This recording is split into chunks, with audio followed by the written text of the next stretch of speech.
मेवाड़ व दिल्ली सल्तनत के संबंध। मेवाड़ को उदयपुर, मेवाड़, सीरी, प्रागवाट, मेदपाट भी कहा जाता था। मेवाड़ का शासक की स्थापना गुहादित्य गोहिल ने की थी। उसके बाद में बप्पा रावल, जिसको कालभोज कहते हैं, शासक बना। फिर अल्लड़ शासक बना। उसके बाद में रण सिंह, जिसको कर्ण सिंह कहते हैं, वो शासक बना। कर्ण सिंह के बाद में जैत्र सिंह शासक बना। चेरवा अभिलेख में जैत्र सिंह की उपलब्धियों का उल्लेख है। जैत्र सिंह के समय दिल्ली सुल्तान शमसुद्दीन अल्तमश ने नागदा पर आक्रमण किया था। इससे जैत्र सिंह ने राजधानी चित्तौड़ को बना लिया था। हमीर मद मर्दन नाटक में इल्तुतमिश से जैत्र सिंह का संघर्ष का वर्णन है। जैत्र सिंह ने चित्तौड़ में एक सुरक्षा दीवार का निर्माण भी किया।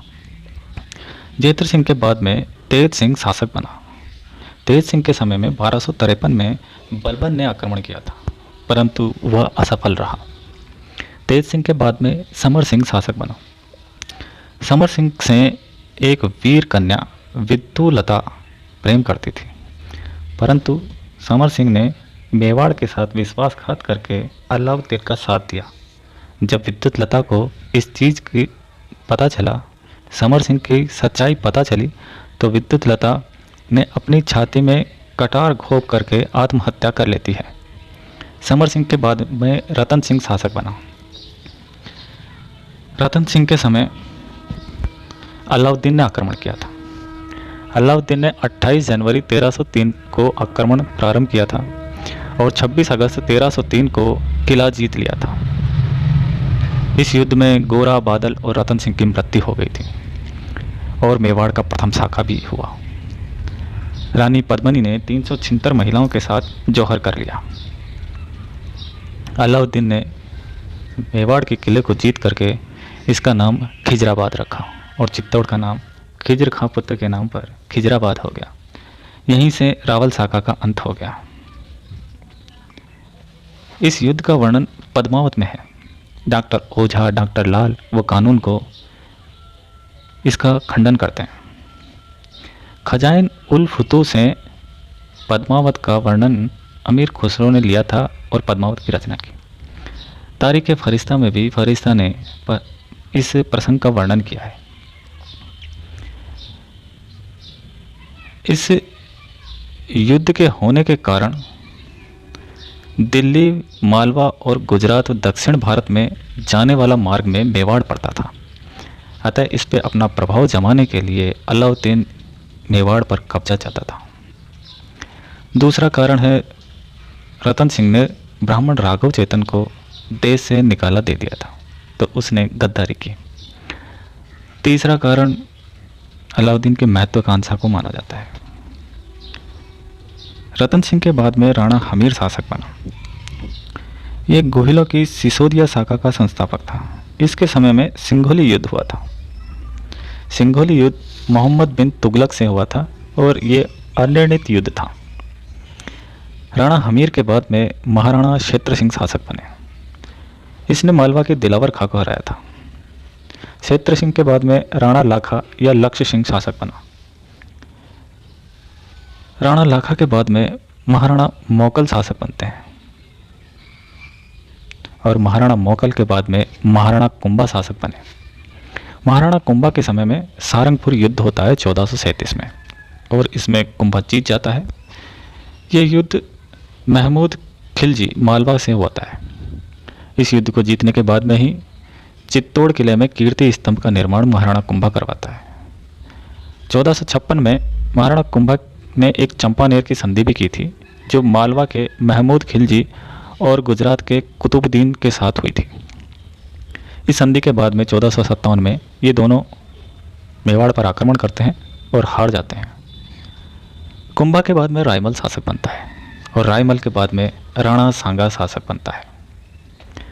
राणा सांगा के समय में प्रसिद्ध खानवा का युद्ध 17 मार्च 1527 को होता है।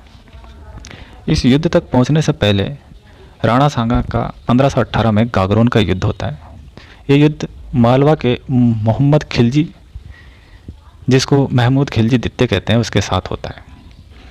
ये मेवाड़ का रक्षात्मक नहीं बल्कि आक्रामक युद्ध था, पहला आक्रामक युद्ध, और इसमें सांगा विजयी होता है। सांगा का दूसरा युद्ध था खातोली यानी बूंदी का, 1518 का युद्ध। इसमें इब्राहिम लोदी से युद्ध होता है और इब्राहिम लोदी सांगा से हार जाता है। तीसरा युद्ध था बांडी धौलपुर का 1519 का।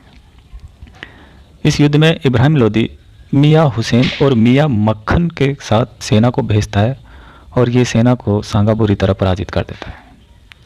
चौथा युद्ध किया उसने बयाना का युद्ध। ये युद्ध 16 फरवरी 1527 को हुआ और ये युद्ध बाबर से होता है और इसमें बाबर हार जाता है।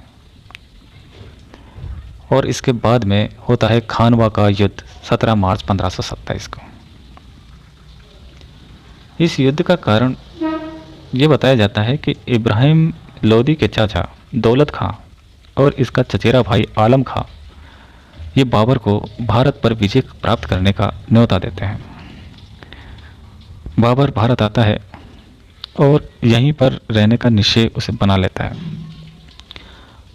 इसने सांगा पर संधि तोड़ने का आरोप लगा करके और युद्ध करने की ठान लेता है।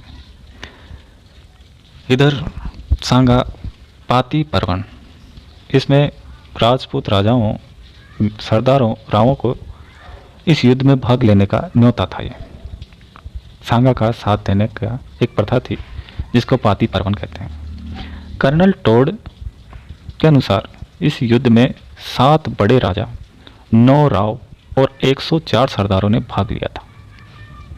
उधर बाबर ने तमगा कर फ्री कर दिया था। उसके बाद में बाबर ने सांगा के साथ पत्र व्यवहार किया और इस पत्र व्यवहार का माध्यम बनाया उसने सलहदी तवर को। इधर बाबर ने जिहाद का नारा भी दिया और शराब न पीने का वादा भी किया। इस युद्ध में झाला अज्जा ने महत्वपूर्ण योगदान दिया। उसने सांगा को बचाते हुए अपनी जान गंवा दी। इस युद्ध में तोपखानों का प्रयोग बाबर ने किया और उसका तोपची था जिसका नाम था मुस्तफा अली। बाबर ने तुलगमा पद्धति का भी प्रयोग किया। ये मुगलों की युद्ध करने की कला थी और ये कला उसने उज्बेकों से सीखी थी। इस युद्ध में जीतने के बाद बाबर ने गाजी की उपाधि धारण की। इस युद्ध का परिणाम यह हुआ कि मुगल राज्य भारत में कायम हो गया। राजपूतों का संगठन टूट गया, राजपूतों का प्रभाव समाप्त हो गया। सांगा इस युद्ध में बुरी तरह घायल हुआ। घायल राणा सांगा को पृथ्वीराज कच्छावा वो जोधपुर राज्य के राव गंगा के पुत्र कुंवर मालदेव उठा करके दौसा के बसवा स्थान पर ले गए।